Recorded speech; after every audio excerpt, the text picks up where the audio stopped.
Our mission at SD Bullion is clear: the lowest cost gold and silver available online.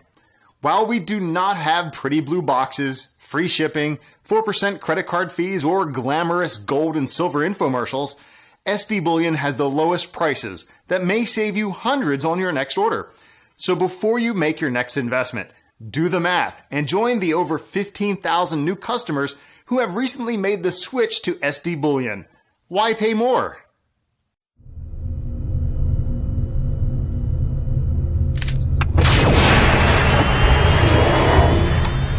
This is the Doc and Eric Dubin with the SD Weekly Metals and Markets Wrap. Well, on a day that gold is up, again, almost $40, silver's up big as well, we welcome back our good friend and gold and silver expert, Steve St. Angelo of the SRSRocco Report. It's great to have you back, Steve. Yeah, Doc, Eric, a lot of things are happening this year, and looks like it's going to be a tremendously interesting year going forward, so we got a lot to talk about. Well, let's get right to it with the markets with gold and silver. What's your take here as we get well underway in the first quarter here, Steve, and the action that we've been seeing in gold and silver particularly? Yeah, last year, on a few interviews, we thought we would see the markets start to crash at the end of the year, and there's a lot of retail buying of silver, and so I thought, as well as many investors thought, we would see the market starting to crash and head lower, and then the precious metal prices increase. And in August, it started to do that, but then the central banks came in and propped up the system which most Americans are invested in. However, we're seeing a change this year, and started in January, and you saw some huge declines come off the broader markets, as well as the Asian and European markets. So during the real big down days, we saw some nice moves in the precious metals. And I think they would have been even higher if the price of oil wasn't so low, but that's kind of been pulling down on it because the cost of production is lower.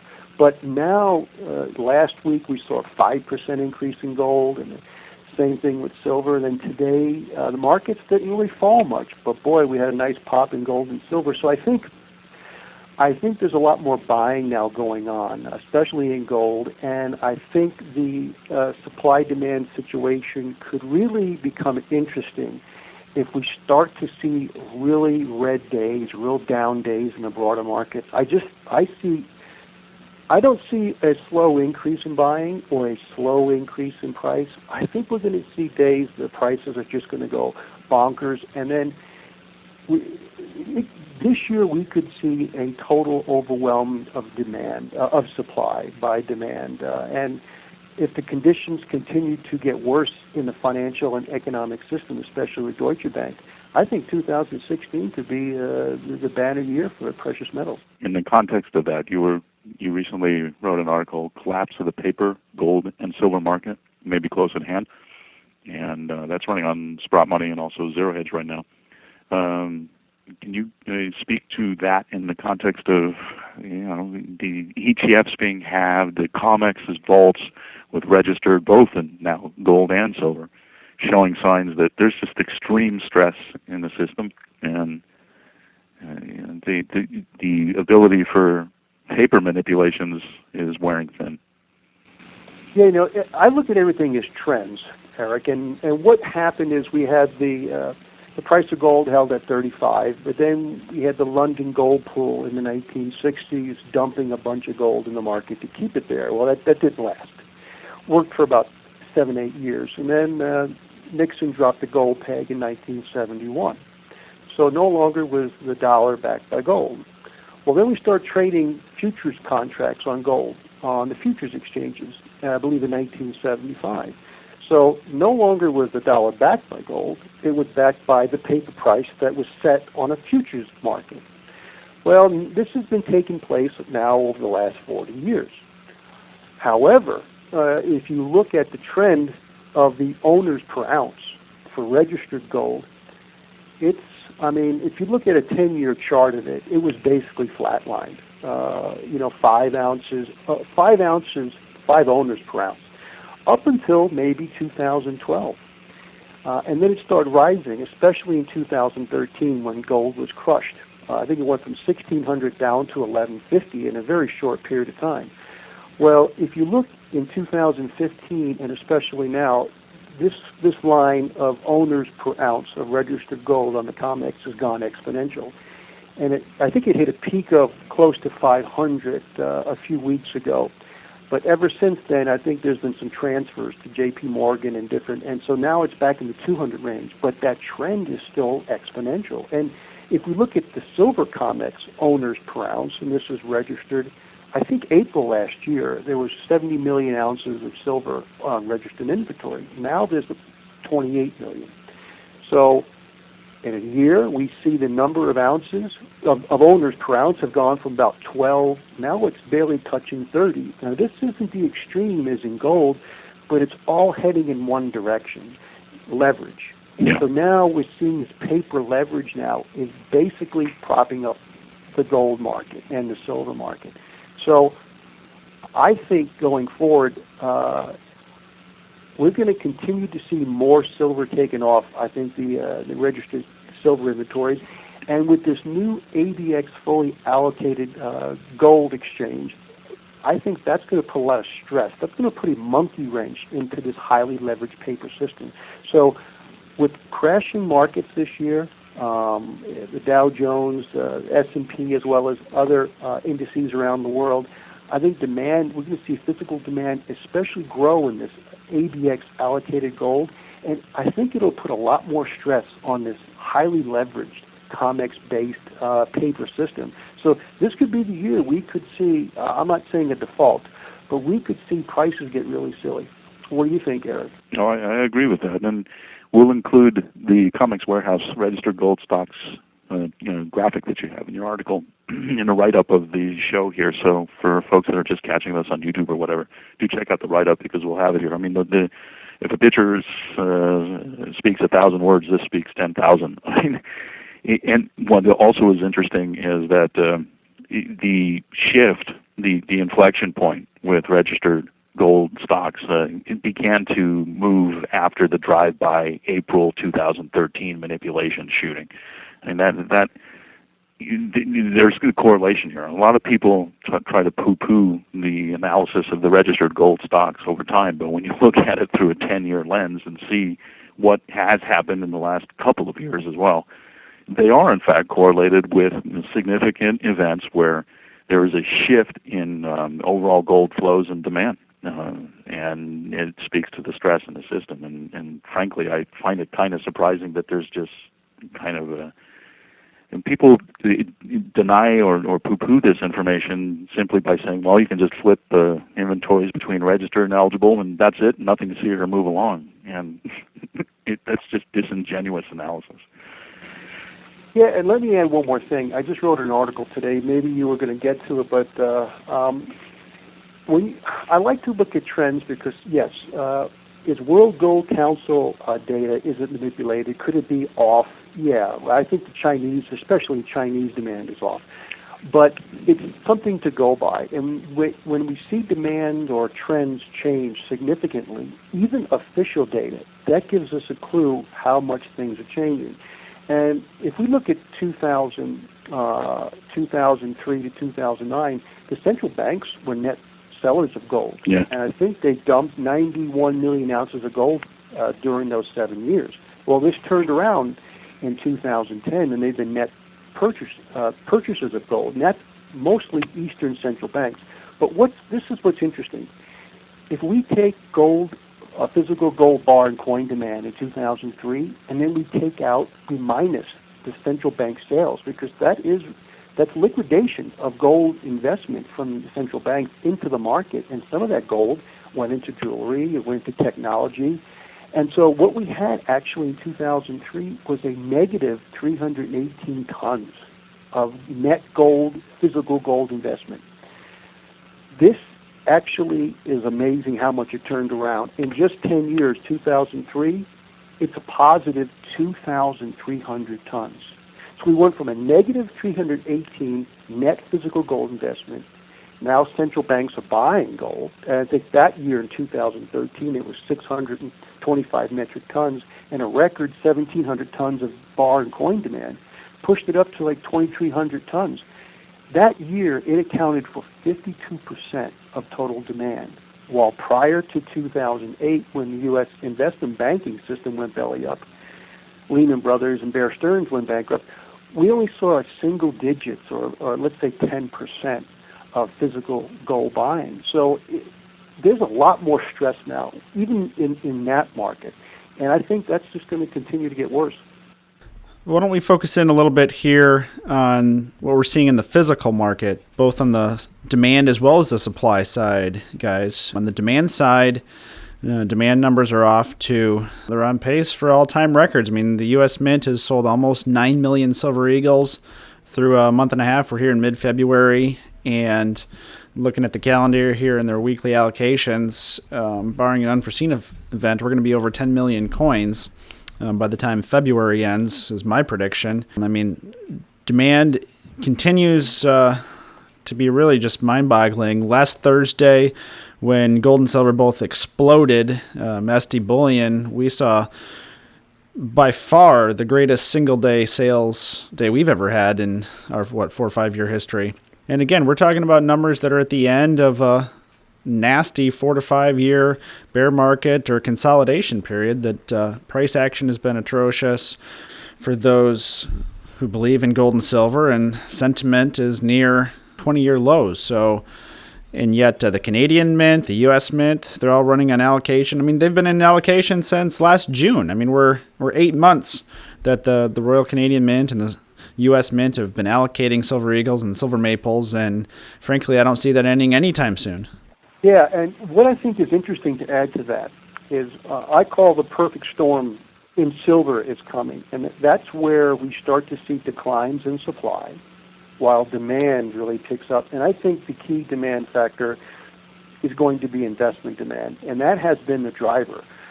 Industrial demand has been falling a few percent every year. Jewelry is a little bit higher, but it's been about the same. Silverware is falling, and of course, photography has been falling, but overall industrial is falling, and I see industrial continuing to fall, so I don't care how much industrial demand there is. There'll still be a good bit of it, but that sector doesn't really, won't really do much in the whole scheme of things. So what I think what's going to happen, there's 2 things that are going to happen going forward in the next few years, starting this year. Even though we did see some big declines stated by like Australia, I think they were showing 41% decline in silver production in the second quarter. Well, this jumped back up in the third quarter. And Peru was actually, they had 8% growth because they brought on some base metal mines. But overall, I think production in 2015 is going to be a little bit lower. It won't be that much lower, maybe 2 or 3%. But this year will be a big factor. And it will depend upon how things unravel. And if we see a continuation of the unraveling of the U.S. and world markets, it's going to put a lot more stress on copper and the base metals. And that's where I see the majority of declines. Even though Endeavor Silver will shut down one of their mines and reduce production by 25% this year, I don't see that happening with many of the primary silver miners. Where I see production falling is going to be in the base metal industry. And I just think that's going to get worse going forward because of the huge debt in the system. And so as we see the price of oil stay low, even though we might see spikes, I don't see it rising. And maybe we can talk about that toward the end of the conversation, the interview, because there's some interesting things going on. Mm-hmm. It's going to cut dividends for oil companies. They're going to have to cut dividends because they're not going to be making profits to pay dividends, as well as the big Dow Jones companies. Yeah, they've been doing it already. Yeah, so when you see stock prices falling and then dividends falling, well, then it makes a good, the whole idea of not owning gold and silver because they don't make a yield, it doesn't make any sense anymore. You want to protect wealth, and I think that's where we're heading. I think 2016 is going to be a trend change for investors to, instead of making yield, is to protect what they have, their wealth. And all we need, and I've said this before, Doc and Eric, all we need is a 1 to 2% increase of global silver investment demand. And I think that will come from the wealthy and institutions. And that will totally overwhelm the market. And that's when we'll see the perfect storm. Falling base metal supply for silver and increase in a wealthy and institutional investment demand. And that's when we will start to see the price get out of hand. Yeah. And there's even a scenario where industrial demand in a dynamic fashion can start have like examples where suppliers will be constrained because the investment demand is just sucking up all of the market's available silver, and then industrial purchasers get nervous, kind of like what happened with Ford Motor Company back in the late 1990s when they were very nervous about not being able to source palladium, and the palladium market went berserk because they made huge purchases on the market. And there's a very clear scenario where, yeah, okay, we may lose 100 million ounces a year in industrial demand, so be it. But that's actually pretty small compared to the really large explosion that can happen in investment demand if you only have a small increase, 2%, whatever, of people participating. And it's going to be a lot more than that. I mean, the old saying about there's nothing like a gold or a bull market like a gold bull market. And the precious metals will move. If we have reasons for the masses to be very frightened, it can be truly explosive and one for the record books. Oh, yeah, and thank you for bringing that up. That is so true. Industrial demand purchasers of institutions or industry users purchasing silver, even though demand may fall 5 or 10% in a year, that could be totally offset by, as you said, a fear that supply will not be there. Yeah. And I think that this will happen too, because when industrial users as well as institutions realize silver's investment store of value, having silver, let's say you need 2 million ounces of silver for a given period for your usage. Now, why not have 5 million if silver is now a store of value? So even though you might not need to use that for that quarter or that half a year, it's now become an investment asset. So I think the whole trend change coming forward, you're right, industrial consumption could increase just because these institutions want to stockpile silver, not because they're using more of it. Yeah, and the electronics industry or solar or what have you, I mean, those purchases go in as a percentage of the final goods sold, very small. So it isn't even just an inventory question as to the purchase manager seeking to have a store of value on hand and benefit from that, but literally whether or not they're going to be able to make the product or not. And if it only costs $1 worth of precious metals for $1,000 or $500 end product, the fact that investors sending the demand for precious metals up and pushing silver prices up a lot really will not be material on a per unit basis for the industrial demand consideration. When you're sitting there running your factory, you need the silver to produce the goods. You really don't have much choice. And I really do believe that that's actually what we're going to see. People look at industrial demand as something that's just going to be a lead weight, and I agree. That's going to be the first phase during the third phase of the bull market as it unfolds. But then at some point, I think even the industrial demand folk will get a little skittish as the ability to get silver becomes a lot more difficult. We'll see. I want to backtrack just a little bit to what you guys were talking about as far as just and kind of highlight just the mind-boggling numbers when we talk about the percent of capital that's currently invested in the precious metals market and what a significant shift would mean to that market. When we're under 1%, what would it look like in 5%? And I want to draw the listeners' and readers' attention to something that's not usually talked about. Usually we focus on either physical, actual metals in your possession, or else the miners. But just as a note to kind of conceptualize and highlight that, there in the actual physical investment precious metals industry, there's only one company that's publicly traded, and that's A-Mark Precious Metals. And if you take a look at their market cap and what they trade at, right now after the huge Q3 of last year, A-Mark's market cap has doubled over the past few months. And A-Mark is the largest metals wholesaler in the world. They're just ginormous. And maybe you guys know, but if you don't know off the top of your head, I'd like to hear Eric and Steve make a guess at what their market cap is. I'll let Steve go first.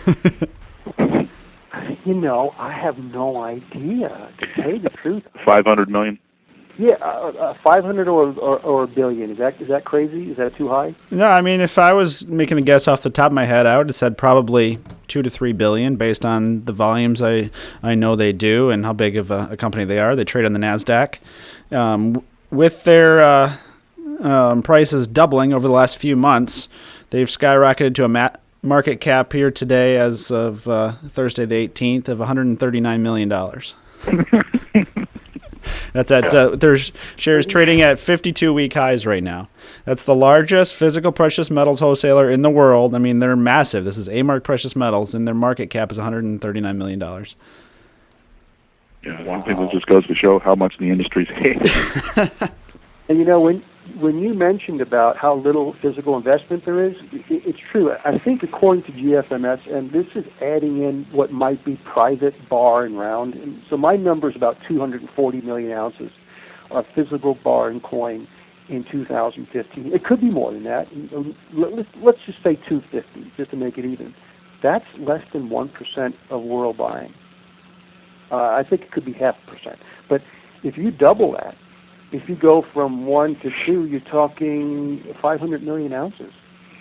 And then if you double it and go to 4%, let's say 3%, you're talking 750 million ounces, almost all of global mine supply. And I'll tell you that the private mints, over time, the private mints will respond to that doubling demand. It's not going to happen overnight, but give them 6 to 8 months, and the private mints will respond to that doubling of demand. The government mints will not.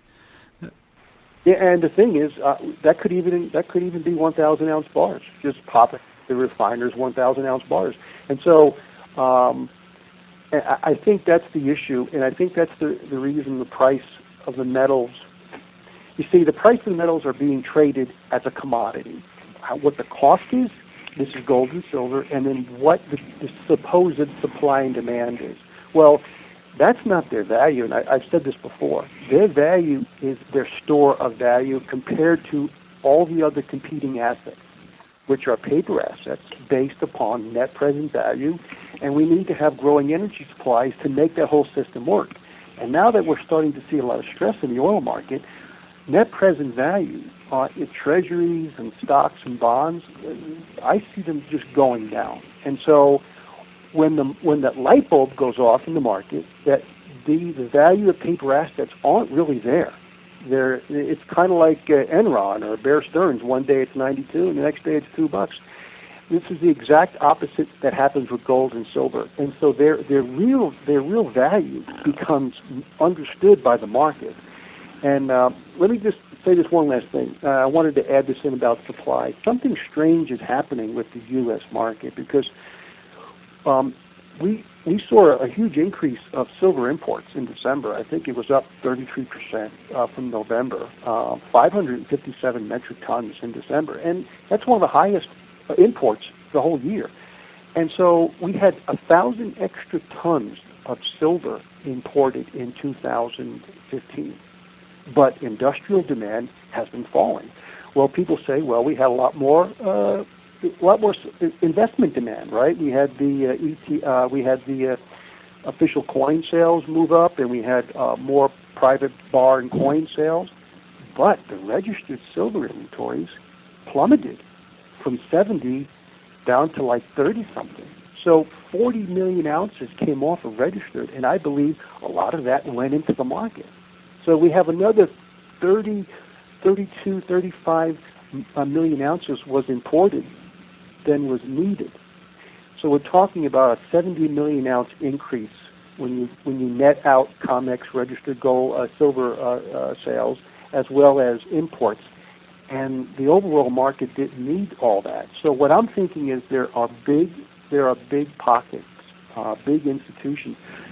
Some say it's J.P. Morgan, could be, but I think there's a lot more silver buying by these large, wealthier institutions that's off the radar. And I can't give any specifics because we don't know. But there is a lot more buying going on behind the scenes, and I don't think some people think it's the military. I don't think so. I think it's institutions that are quietly buying more silver besides the retail and wholesale demand.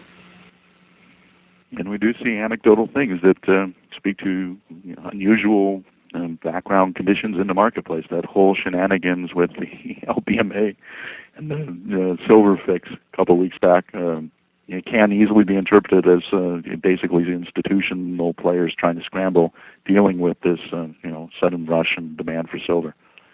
And whatever was going on there is not 100% clear, but dropping the discrepancy between what was trading in the front month versus the fix that they set and the spot. I mean, you could drive a truck through that discrepancy. It was just pretty shocking. Yeah, I know KGM Poleska, which is the largest. Actually, they're the largest silver producer in the world. They produced a little more than 40 million ounces last year. They produce silver as a byproduct of copper in Poland production, and so one of their spokesmen was really wrote about this, and was very perturbed about this, and wanted to understand why could this happen, because I would imagine a lot of their silver they sold was sold at a lower price that day. So I think with this new ADX fully allocated gold and silver exchange, I think you're going to start seeing more gold and silver coming from the miners going there. And so it's going to take away food or, let's say, supplies from the COMEX and the LBMA. I just think it's an ongoing stress, as well as the huge debt. You see, the biggest problem is all comes back to, as I said before, the energy issue and now the debt issue. And they're both related. All the debt in the world, all the U.S. Treasury debt, all the government debt, all the private debt, you have to just think of that as energy debt. Wage earners, their wages did not keep up with the inflation that was driven by energy costs. So instead of it being sold to the wage earners, and they couldn't afford it, it was put in debt. And so all this debt has been pushed off into the future. And so now you have all this debt out there, and what you need to pay off this debt is a growing energy supply, which we've had for the last 100 years. Well, we no longer have that. And we have expensive growing energy supplies, but the problem is now, and we're starting to see the gutting of the U.S. shale industry, as well as some of the majors, with this low oil price. And I don't think many readers and your listeners realize, Doc and Eric, that Cushing, Oklahoma, right now, their supplies or their stocks are 85%. They have never been that high before. Mostly it runs about 50%. Now it's at 85. The major build for America for their oil stocks, or let's say the petroleum stocks, occurs between January and April. And then we have April, at the end of March and beginning of April, we start seeing refiners doing their maintenance, as well as they change over to a summer blend. So we're going to start seeing a pullback of actual refining during those times. So we may get to a point in the United States where we have reached the top. We can no longer add more oil or more petroleum stocks. So even though the price of oil has been going up lately, I think we're going to see another price decline, unless we have a war in the Middle East where it looks like we could. But I think we're going to see the prices head below 20 again, and this is really destroying the U.S. energy industry. And it, in turn, is creating a deflationary wave throughout the entire global financial system, and in particular the shadow banking system. I mean, this stuff impacts the underlying collateral in the financial system, and that's what we're seeing. And even going back to August of last year, we had that really unusual giant spike in about a 2-week period where the Federal Reserve is putting out, fires in the European banking system by injecting treasury collateral through repos and reverse repos. There's definitely a fire burning in the background. When you look at the global macro and how the Federal Reserve in particular has been responding with the whole charade of trying to do the interest rate normalization cycle. If you look at the 10-year yield for the U.S. Treasury in November and December, it was cruising along at about 2.25% yield with 15 basis points plus or minus for that entire 2-month period. And then as soon as we hit 2016, and people were realizing that the Fed was just, basically blowing hot air and, doing a song and dance. I mean, our community always was cognizant of that. But more and more people in the conventional financial world are recognizing that, the Fed is stuck. And we peaked out in December at 2.32% and crashed all the way down to 1.63% yield on the 10-year note just a few days ago, the last couple weeks ago. And now all of a sudden things have flipped around, and we're seeing a lot more money. Or rather, the yield is now bounced back up to 1.81%. And I think that actually is in part, not in total, but in part, a recognition of the conventional financial world realizing that the Federal Reserve has been blowing smoke to this whole dot plot song and dance of 4 interest rate rises in 2016 and on. All of it is now largely considered nonsense. And we have this deflationary wave going on that is basically going to force some kind of policy response. And part of what we're seeing now with gold and silver responding is also confirmed to some extent by even in the credit market, because you can look at the treasuries and see that people are demanding more yield. Yeah, you see this deflation, and it's basically from the lower energy prices. This deflation is a disaster for governments and organizations and companies with a lot of debt. Look at Saudi Arabia.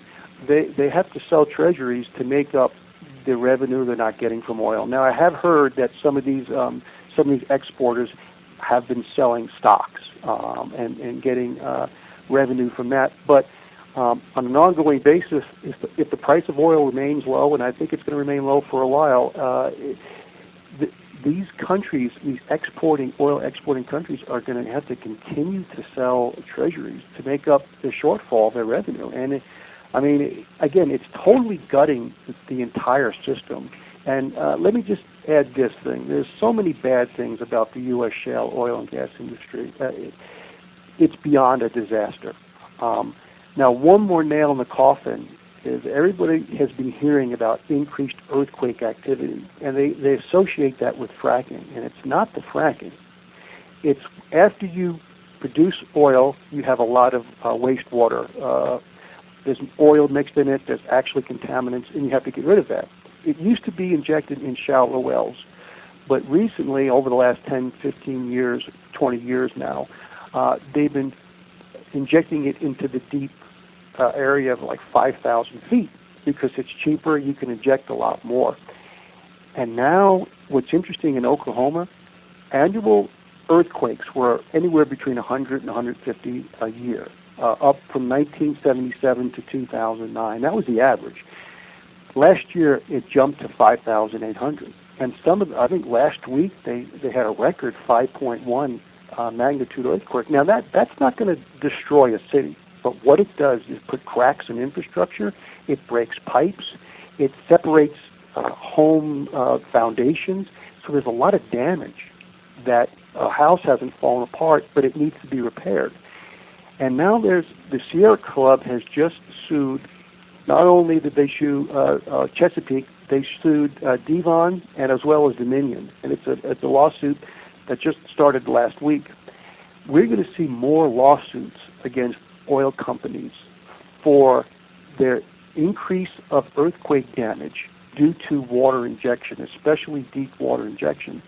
And there's a lot of hearings going on and scientific studies showing what is actually happening. And here's the most horrifying thing. The worst earthquakes can happen 10 years after deep water injection. There's so much water being pumped down in there above the crust that it creates the plates move now. And so we haven't even seen the worst earthquakes yet. So I think what's going to happen, if you're a shale oil company and you're not making any money, you're losing money, you have a lot of debt, why would you stay in business if lawsuits are starting to come down the pipeline? It's not worth it. So we're going to start seeing, I think, more and more companies shutting down due to this threat of increased litigation. So I'll tell you, U.S. oil production is going to start to really decline. And I think that's going to be the final nail for the U.S. dollar coffin.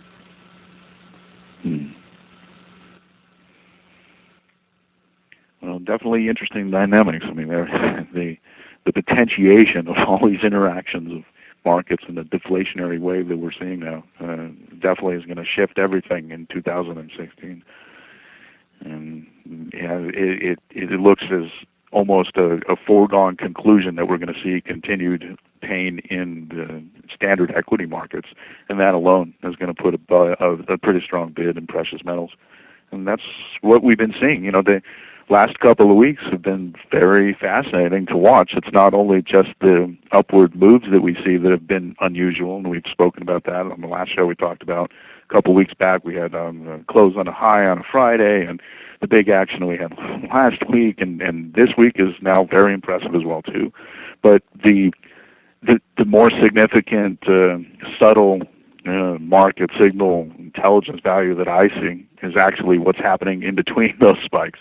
We're moving more sideways as opposed to the cartel or just generic profit taking coming in and pushing prices down. This is what real bull markets look like, and it's amazing to see that for the last couple of months, precious metals, and basically since the start of 2016, with the exception of the first couple of weeks when it looked like the cartel was going after larger mining shares. I mean, if you look at the Huey index, it's sliced under 100 and then all of a sudden rocketed higher in a very abrupt snapback fashion that just kind of looked like the degree to which the targeting of mining shares was more excessive than what was going on with precious metals at that time too. I mean, we can only speculate. This is not something that we can prove, but it really does look like this is the third phase of the precious metals bull market beginning to snort. Yeah, and this would be my final comment. I went and saw the Big Short, the movie The Big Short, heard a lot about it, and I think the most important takeaway of that movie was the original gentleman, I think it's Michael Berry, that purchased the credit default swaps. They thought he was crazy. He went to these banks and he'd buy $300 million and $400 million from this bank and that bank of credit default swaps, which was a bet against the mortgage-backed security industry. Well, they were happy to sell it to him. They thought he was a lunatic. And even the investors who invested in this were quite upset. And what was interesting, as the market started to crash, the mortgage market, the housing market started to crash, the premiums on these credit default swaps didn't go down, or they didn't actually increase in value. They had to pay more money. And what they found out was the banks were manipulating the CDS, the value of the CDS, because they were on the wrong side of it. Until they were able to sell all their mortgage-backed securities and dump them on Lehman Brothers and Bear Stearns and wherever, then they allowed the value of that credit default swap to increase. And I see this exactly the same way in the precious metals industry, in the market. I do see at some point in time the value of the real value of the precious metals will be released. And I'm not saying it's in total control of the bullion banks or the banks, but I think at some point in time it will behave in the exact same way. Right now it's being held down, but at some point in time, like you said, Eric, they may be controlling the price movement up now. It's a controlled increase, but at some point in time, I think they're going to lose control of that. Yeah, here's a funny thought for you. Many of the speculator within these grand bullion bank, J.P. Morgans, et cetera. I mean, they'll be looking around and seeing the markets move, and they're just going to want to chase it. And meanwhile, from the governmental sector, the official sector of the United States Treasury, Exchange Stabilization Fund, et cetera, all of that MAOU having the interest of making sure that they're protecting the dollar, they may not be able to have such a cozy relationship with the bullion banks as they've had historically, simply because of rats jumping ship and the phenomenon of people following their own self-interest. So it's definitely a confluence of forces here that will definitely make 2016 a shift from what we've been enduring in the last 4+ years of the stage of bear that we've suffered through. Everybody's happy to help Bernanke and Geithners and Summers when gold and silver are plunging, but when they're gapping up $50 a day in gold and 50 cents to a dollar in silver, I think you're right, Eric. There's not going to be a lot of bankers who worry about their own stack. Yeah, they're not going to want to stay on that side of the ship. All right. So for listeners who aren't familiar with your work, Steve, if you can let them know where they can find all of your excellent analysis. Okay, if you go to the SRSRocco I put out about 2 or 3 articles a week on the precious metals, mining, and energy markets, and there's a lot of archived information there. And again, as I said, I believe the energy is the key. The energy is what's destroying, or the lack of thereof, of energy. Even though we're having a glut right now, which is so funny, we have a glut of oil, and demand continues to fall. But unfortunately, this glut that we're having of oil production, it's oil that the world really can't afford. So we're seeing this whole disintegration of the highly leveraged fiat monetary system actually due to energy. And so it's going to be interesting to see how this plays out, and I'll continue to write articles about that, and then let's keep in touch and see what happens throughout the middle of the year. All right, so we'll wrap this week's show there. So for the Doc, Eric Dubin, and Steve St. Angelo, thanks for tuning into this week's SD Weekly Metals and Markets.